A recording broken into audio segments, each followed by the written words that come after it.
The Wonderful Sheep. Once upon a time, in the days when the fairies lived, there was a king who had 3 daughters, who were all young, and clever, and beautiful, but the youngest of the 3, who was called Miranda, was the prettiest and the most beloved. The king, her father, gave her more dresses and jewels in a month than he gave the others in a year, but she was so generous that she shared everything with her sisters, and they were all as happy and as fond of one another as they could be. Now, the king had some quarrelsome neighbors who, tired of leaving him in peace, began to make war upon him so fiercely that he feared he would be altogether beaten if he did not make an effort to defend himself. So he collected a great army and set off to fight them, leaving the princesses with their governess in a castle where news of the war was brought every day, sometimes that the king had taken a town, or won a battle, and at last, that he had altogether overcome his enemies and chased them out of his kingdom, and was coming back to the castle as quickly as possible, to see his dear little Miranda whom he loved so much. The 3 princesses put on dresses of satin, which they had made on purpose for this great occasion, 1 green, 1 blue, and the 3rd white. Their jewels were the same colors.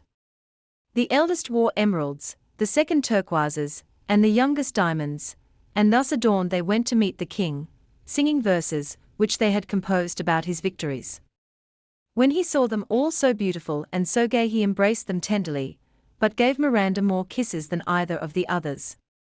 Presently a splendid banquet was served, and the king and his daughters sat down to it, and as he always thought that there was some special meaning in everything, he said to the eldest, "Tell me why you have chosen a green dress."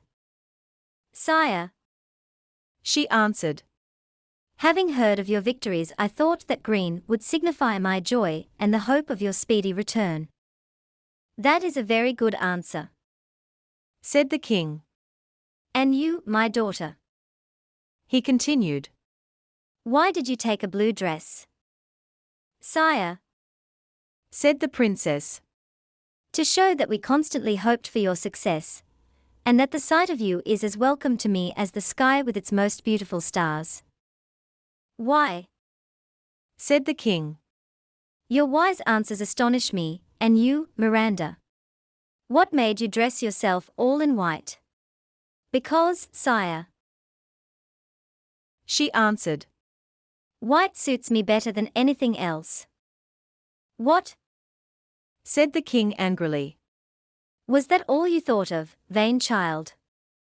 I thought you would be pleased with me," said the princess.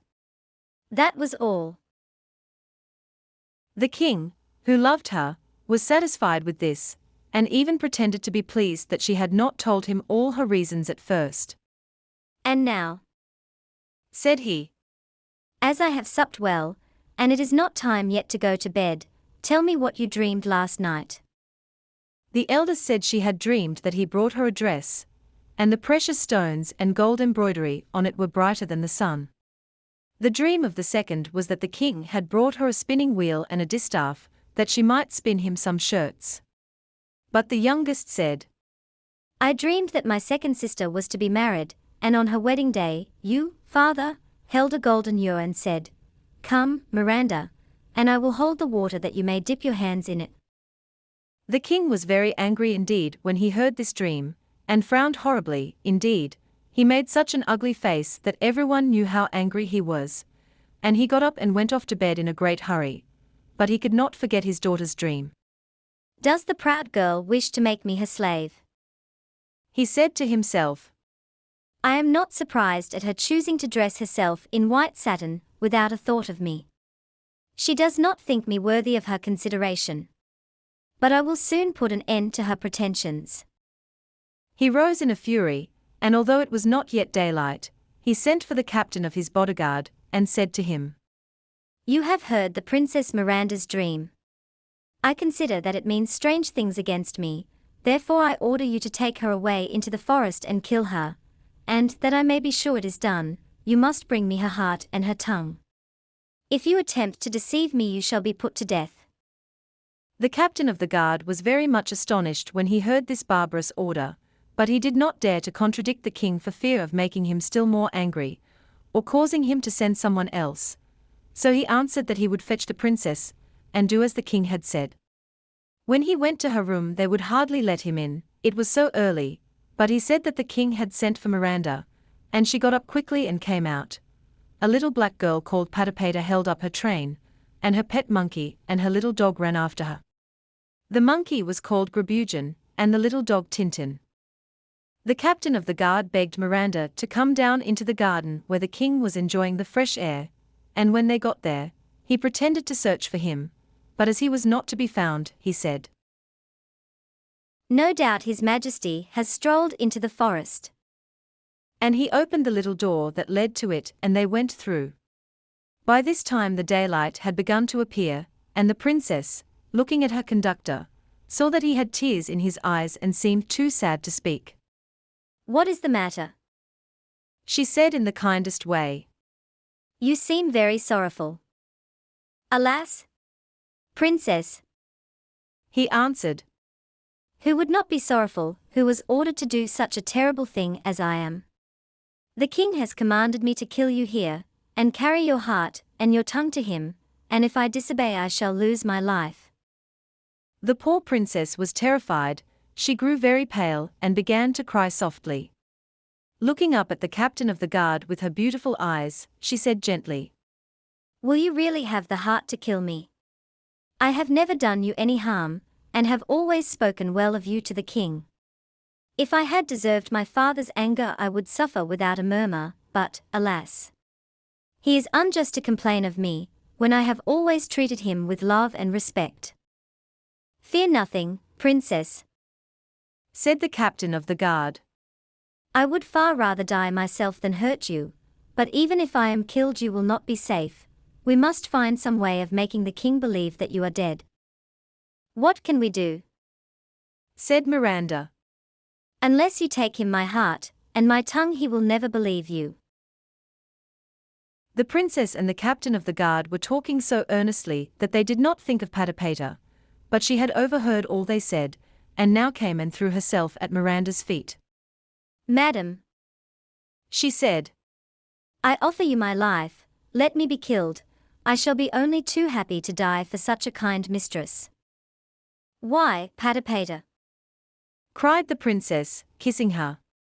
"That would never do, your life is as precious to me as my own, especially after such a proof of your affection, as you have just given me." "You are right, Princess," said Grabugeon, coming forward. "To love such a faithful slave as Patapata. She is of more use to you than I am. I offer you my tongue and my heart most willingly, especially as I wish to make a great name for myself in Goblin Land." "No, no, my little Grabugeon," replied Miranda. "I cannot bear the thought of taking your life. Such a good little dog as I am," cried Tintin, "could not think of letting either of you die for his mistress. If anyone is to die for her it must be me." And then began a great dispute between Patapata, Grabugeon, and Tintin, and they came to high words, until at last Grabugeon, who was quicker than the others, ran up to the very top of the nearest tree, and let herself fall, head first, to the ground, and there she lay, quite dead. The princess was very sorry, but as Grabugeon was really dead, she allowed the captain of the guard to take her tongue, but, alas, it was such a little one, not bigger than the princess's thumb, that they decided sorrowfully that it was of no use at all.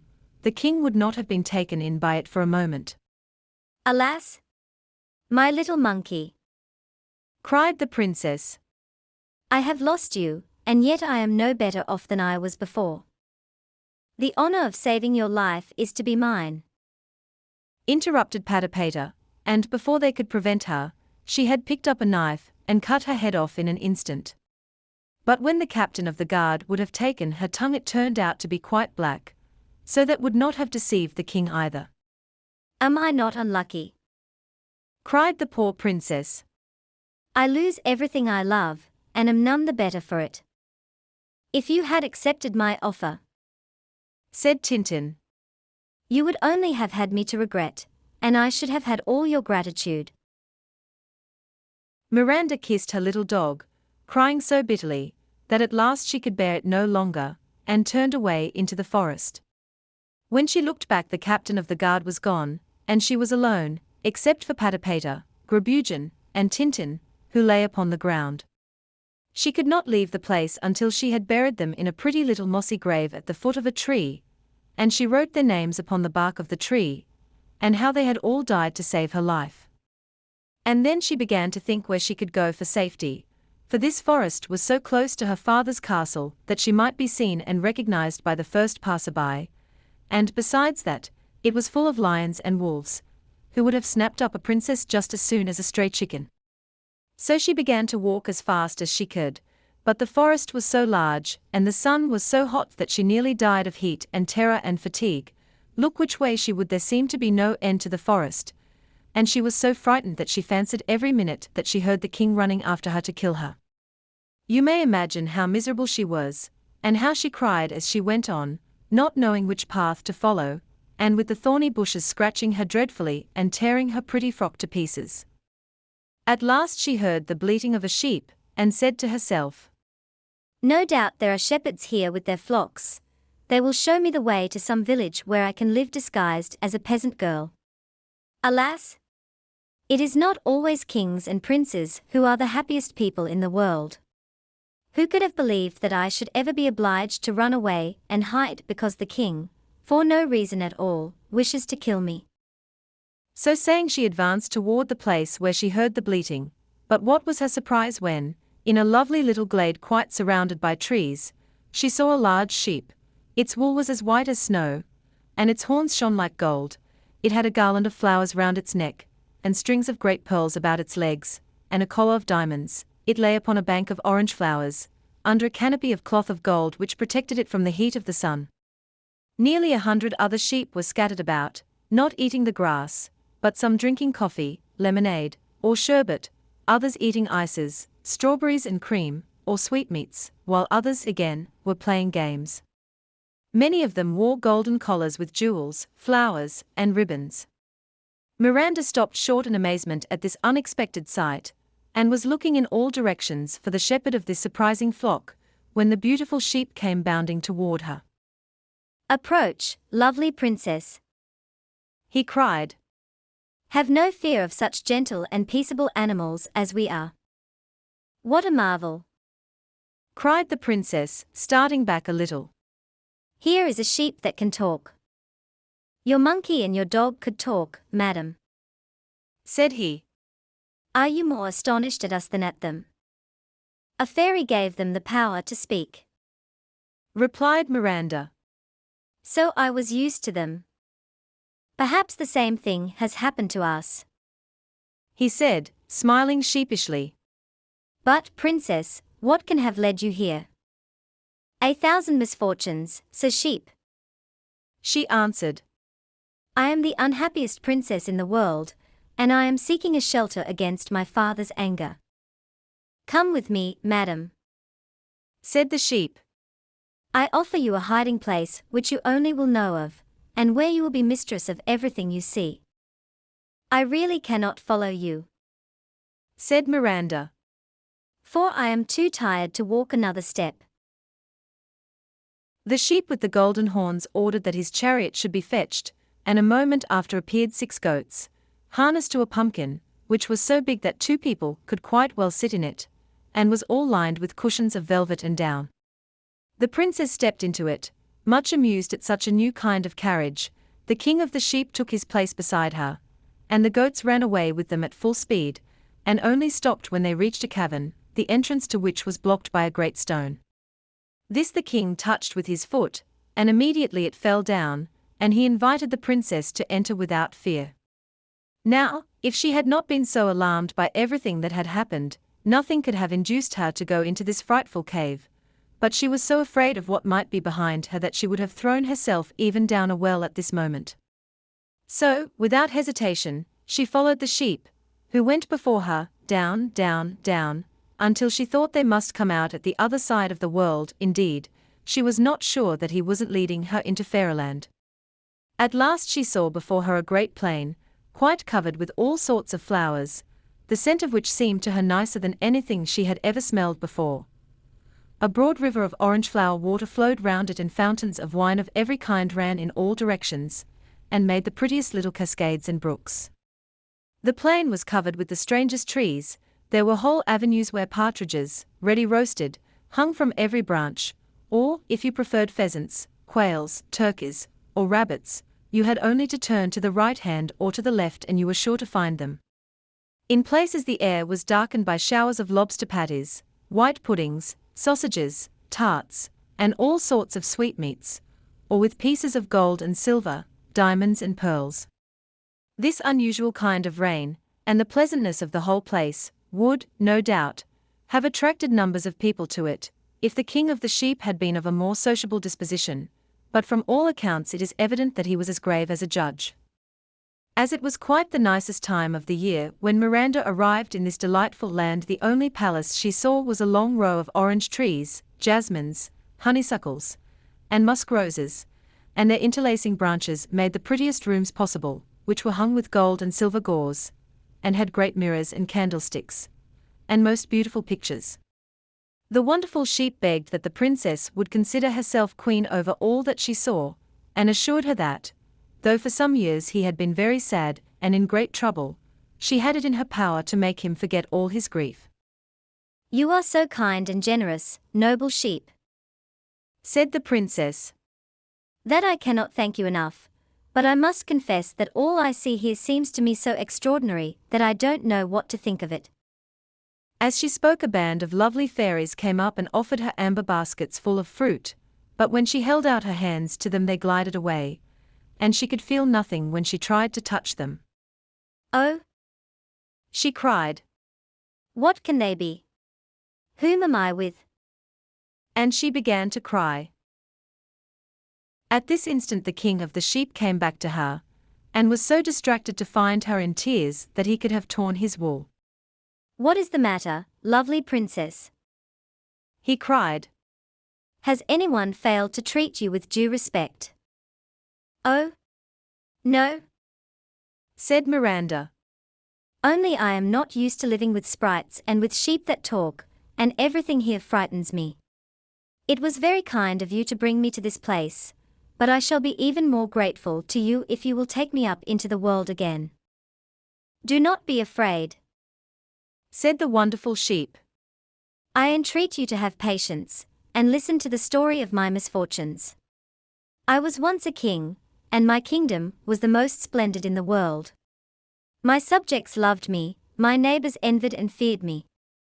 I was respected by everyone, and it was said that no king ever deserved it more. I was very fond of hunting, and one day, while chasing a stag, I left my attendants far behind. Suddenly I saw the animal leap into a pool of water, and I rashly urged my horse to follow it, but before we had gone many steps I felt an extraordinary heat, instead of the coolness of the water. The pond dried up. A great gulf opened before me, out of which flames of fire shot up, and I fell helplessly to the bottom of a precipice. I gave myself up for lost, but presently a voice said, 'Ungrateful prince, even this fire is hardly enough to warm your cold heart. Who complains of my coldness in this dismal place?' I cried. 'An unhappy being who loves you hopelessly,' replied the voice, and at the same moment the flames began to flicker and cease to burn, and I saw a fairy, whom I had known as long as I could remember, and whose ugliness had always horrified me. She was leaning upon the arm of a most beautiful young girl, who wore chains of gold on her wrists, and was evidently her slave. 'Why, Rigot,' I said, for that was the fairy's name, 'what is the meaning of all this? Is it by your orders that I am here?' 'And whose fault is it,' she answered, 'that you have never understood me until now? Must a powerful fairy like myself condescend to explain her doings to you who are no better than an ant by comparison, though you think yourself a great king?' 'Call me what you like,' I said impatiently, 'but what is it that you want, my crown, or my cities, or my treasures?' 'Treasures,' said the fairy, disdainfully. 'If I chose I could make any one of my scullions richer, and more powerful than you. I do not want your treasures, but,' she added softly, 'if you will give me your heart, if you will marry me, I will add 20 kingdoms to the one you have already, you shall have 100 castles full of gold and 500 full of silver, and in short, anything you like to ask me for.'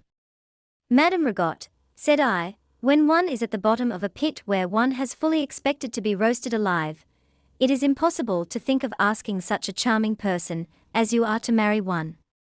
I beg that you will set me at liberty, and then I shall hope to answer you fittingly.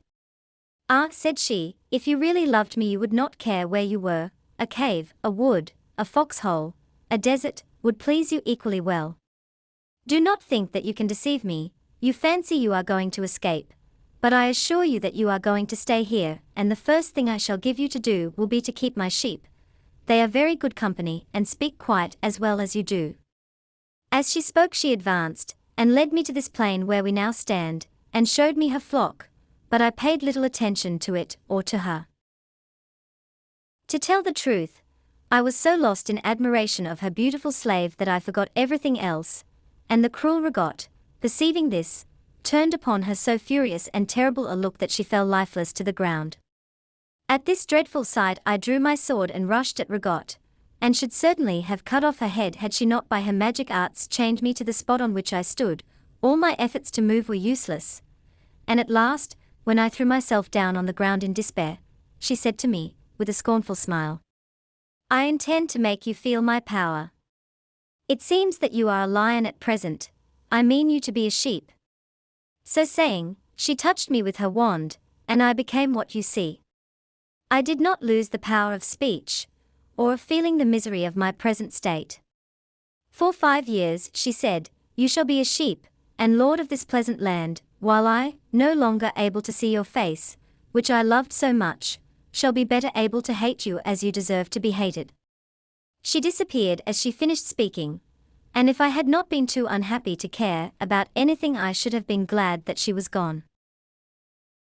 The talking sheep received me as their king, and told me that they, too, were unfortunate princes who had, in different ways, offended the revengeful fairy, and had been added to her flock for a certain number of years, some more, some less. From time to time, indeed, one regains his own proper form and goes back again to his place in the upper world, but the other beings whom you saw are the rivals, or the enemies of Rigot, whom she has imprisoned for 100 years or so, though even they will go back at last. The young slave of whom I told you about is one of these. I have seen her often, and it has been a great pleasure to me. She never speaks to me, and if I were nearer to her I know I should find her only a shadow, which would be very annoying. However, I noticed that one of my companions in misfortune was also very attentive to this little sprite, and I found out that he had been her lover, whom the cruel Rigot had taken away from her long before. Since then I have cared for, and thought of, nothing but how I might regain my freedom. I have often been in the forest, that is where I have seen you, lovely princess, sometimes driving your chariot, which you did with all the grace and skill in the world, sometimes riding to the chase on so spirited a horse that it seemed as if no one but yourself could have managed it, and sometimes running races on the plain with the princesses of your court, running so lightly that it was you always who won the prize. Oh, princess, I have loved you so long, and yet how dare I tell you of my love? What hope can there be for an unhappy sheep like myself? Miranda was so surprised and confused by all that she had heard that she hardly knew what answer to give to the king of the sheep, but she managed to make some kind of little speech, which certainly did not forbid him to hope, and said that she should not be afraid of the shadows now she knew that they would some day come to life again. Alas, she continued, if my poor Patapater, my dear Grabugeon, and pretty little Tintin, who all died for my sake, were equally well off, I should have nothing left to wish for here. Prisoner though he was, the king of the sheep had still some powers and privileges. Go, said he to his master of the horse. Go and seek the shadows of the little black girl, the monkey, and the dog, they will amuse our princess.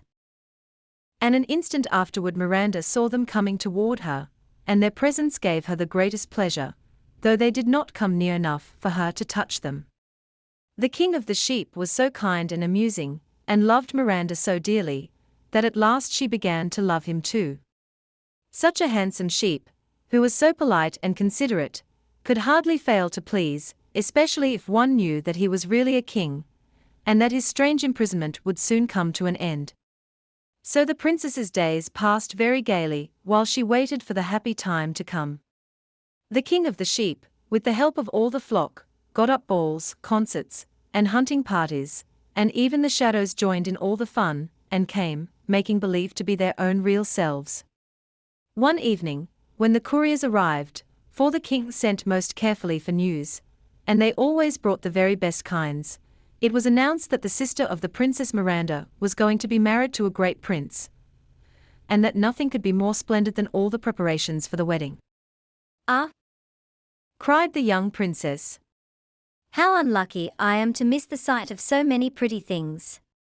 Here am I imprisoned under the earth, with no company but sheep and shadows, while my sister is to be adorned like a queen and surrounded by all who love and admire her, and everyone but myself can go to wish her joy. Why do you complain, princess?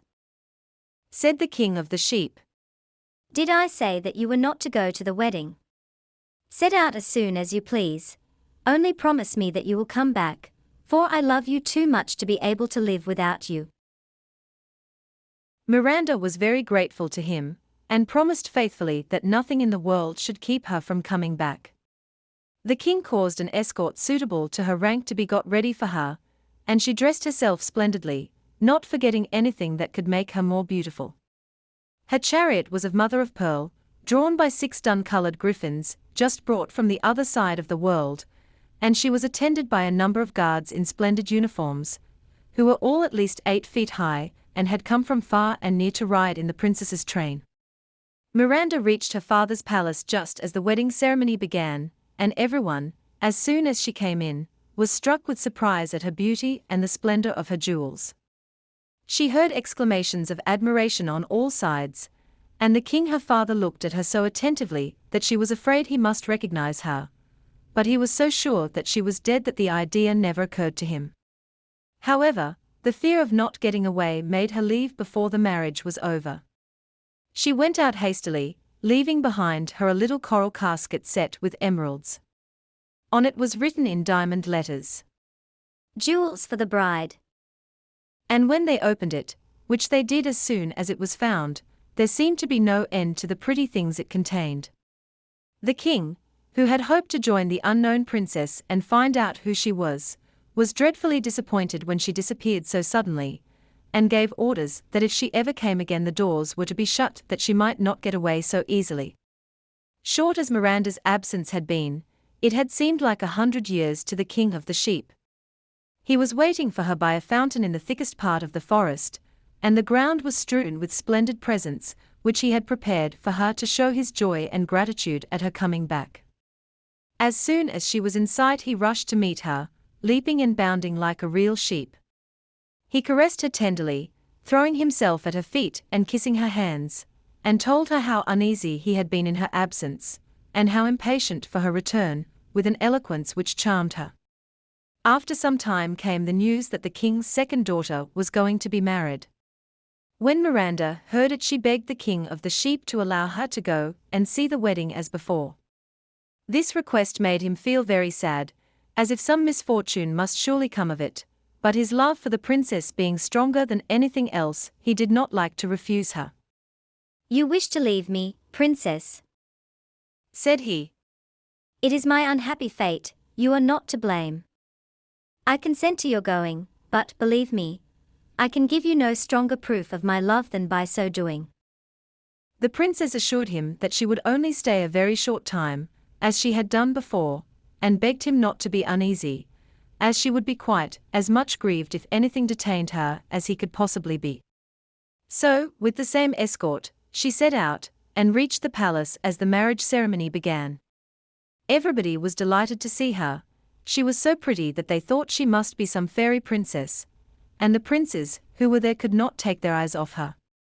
The king was more glad than anyone else that she had come again, and gave orders that the doors should all be shut and bolted that very minute. When the wedding was all but over the princess got up quickly, hoping to slip away unnoticed among the crowd, but, to her great dismay, she found every door fastened. She felt more at ease when the king came up to her, and with the greatest respect begged her not to run away so soon, but at least to honor him by staying for the splendid feast which was prepared for the princes and princesses. He led her into a magnificent hall, where all the court was assembled, and himself taking up the golden bowl full of water, he offered it to her that she might dip her pretty fingers into it. At this the princess could no longer contain herself.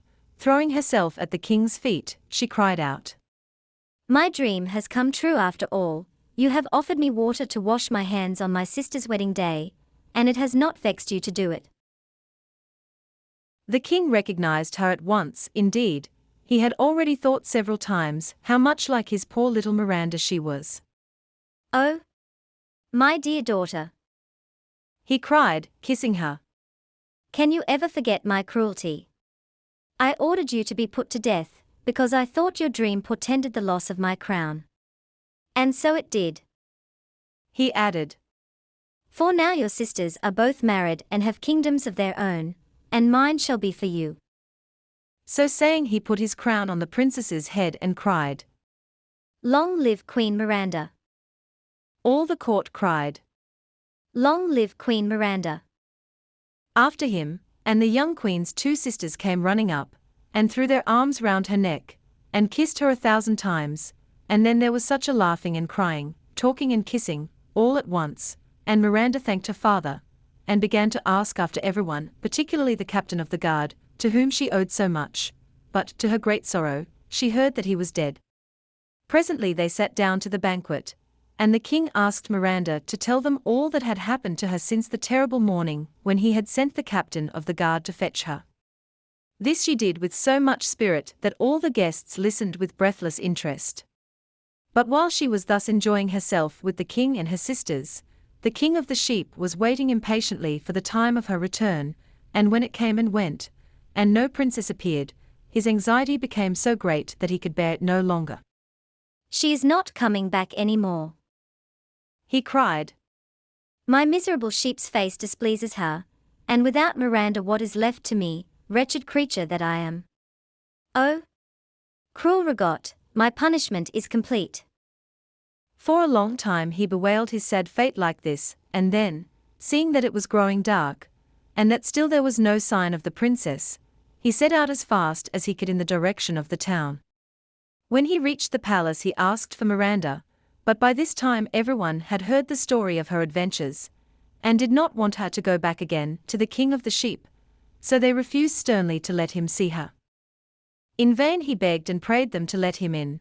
Though his entreaties might have melted hearts of stone, they did not move the guards of the palace, and at last, quite broken-hearted, he fell dead at their feet.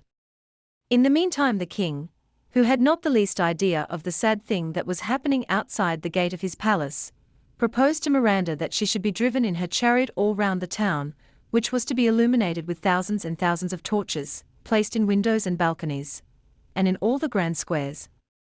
But what a sight met her eyes at the very entrance of the palace! There lay her dear, kind sheep, silent and motionless, upon the pavement. She threw herself out of the chariot and ran to him, crying bitterly, for she realized that her broken promise had cost him his life, and for a long, long time she was so unhappy that they thought she would have died too. So you see that even a princess is not always happy, especially if she forgets to keep her word,